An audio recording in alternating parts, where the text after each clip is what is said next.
Welcome to Luca is a Billionaire, where the only thing I invest in is your answers. You have the essentials. Now start. Open VS Code in the folder that contains your new JS file or use File Open folder.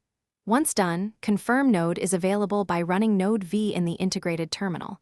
If you prefer, enable the Code Runner extension to run files with a single click. Make sure the file is saved with a JS extension. These steps set up the environment so execution is immediate and consistent. Now execute the script. Open the integrated terminal with Ctrl+ and type node filename, JS replacing filename with your file name. If you used Code Runner, click the Run icon, it auto-selects the active file. Observe standard output and any stack traces, console. Log statements are your fastest feedback.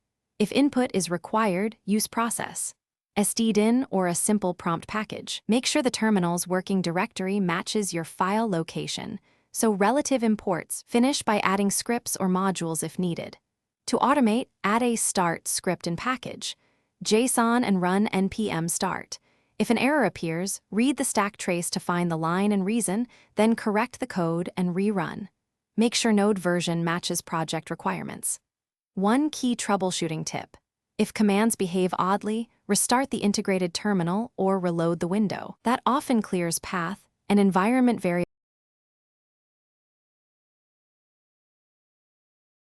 Thanks for watching and please subscribe. It's the best investment you'll ever make.